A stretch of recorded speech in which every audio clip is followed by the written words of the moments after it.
कहानी की शुरुआत में हमें सोल्जर्स के ग्रुप को दिखाया जाता है जो एक घने जंगल से होकर गुजर रहे होते हैं और इन्हीं सोल्जर्स में से एक सोल्जर बहरा भी होता है जिसे कोई भी आवाज सुनाई नहीं देती थी। जंगल में काफी दूर चलने के बाद वो एक जगह पर रेस्ट करने के लिए रुक जाते हैं और वहीं इनके बगल में एक बड़ा तालाब भी होता है। वो बहरा सोल्जर अपने घोड़े को बांध रहा होता है, तभी उसे पानी में एक चमकती हुई चीज दिखती है। वो उसे देखता है और पाता है कि यह एक चमकदार हीरा है जिसे वह चुपचाप अपने पास रख लेता है। वहीं एक सायरन विच जिसकी पूरी बॉडी हीरे और जवाहरात से सजी होती है, वह पानी में छुपकर इन सबको देख रही होती है। इसके बाद हम सोल्जर्स को देखते हैं जिनके साथ कुछ लोग भी आए थे।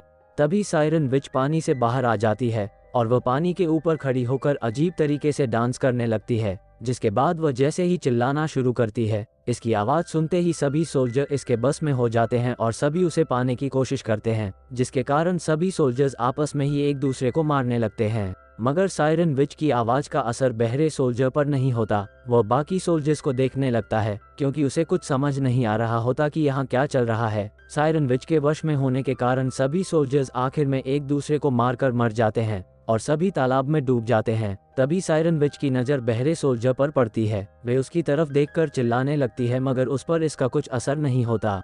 सायरन विच यह देखकर हैरान हो जाती है क्योंकि यह उसके साथ पहली बार हुआ था कि कोई उसकी आवाज से आकर्षित नहीं हो रहा, जिससे परेशान होकर सायरन विच पानी में चली जाती है और वह बहरा सोल्जर भी यहाँ से भागने लगता है। मगर भागने के कारण वह पेड़ से टकरा जाता है और नीचे गिर जाता है। कुछ समय बाद उसे होश आता है और थकान होने के कारण वो एक नदी किनारे जाकर सो जाता है। रात के समय सायरन विच पानी से बाहर निकलती है और यहाँ हमें पता चलता है कि सायरन विच उस सोल्जर की तरफ काफी आकर्षित हो जाती है, जिसके बाद वो सोल्जर के पास जाकर उसके बगल में सो जाती है। लेकिन सोल्जर को इसके बारे में कुछ अंदाजा नहीं होता। इसके बाद सुबह होती है और सोल्जर की आंख खुलती है। वो अपने बगल में देखता है जहाँ सायरन विच सो रखी होती है।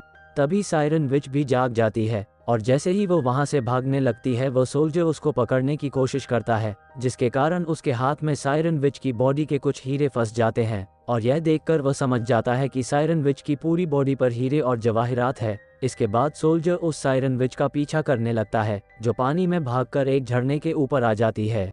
उसे देखकर सोल्जर भी वहां आ जाता है और वह अपनी तलवार को पीछे छोड़ सायरन विच की तरफ जाने लगता है। वही सायरन विच को लगता है कि यह सोल्जर भी उससे प्यार करने लगा है और वह उसके पास चली जाती है, मगर सोल्जर उसके साथ प्यार करने की एक्टिंग करता है और धीरे धीरे उसकी बॉडी से ज्वेलरी निकालने लगता है। इसके बाद वे एक दूसरे को किस करने की कोशिश करते हैं, मगर सायरन विच के होठों पर भी ज्वेलरी लगी होती है, जिस वजह से सोल्जर का होंठ कट जाता है और उससे खून आने लगता है। लेकिन फिर भी सोल्जर सायरन विच के साथ प्यार की एक्टिंग करता है और अचानक ही उसके सर पर मारकर उसे बेहोश कर देता है, जिसके बाद वो सायरन विच की पूरी बॉडी से ज्वेलरी को निकाल देता है और उसे पानी में फेंक देता है। इसके बाद हम देखते हैं कि सायरन विच की बॉडी पानी में बहने लगती है, जहां उसका खून पूरी नदी में फैलने लगता है। वहीं सोल्जर सभी ज्वेलरी को उठाकर वहां से जाने लगता है, मगर ज्वेलरी काफी भारी होने के कारण वह थककर एक नदी के किनारे रुक जाता है और जैसे ही वो नदी के पानी को पीने लगता है, सायरन विच का ब्लड वहां भी पहुंच जाता है, जिसे सोल्जर पानी के साथ पी लेता है। कुछ ही देर में उसकी हालत खराब होने लगती है और सायरन विच के ब्लड को पीने के कारण उसे अब अजीब आवाजें भी आने लगती है, जिससे वो पागलों की हरकत करने लगता है।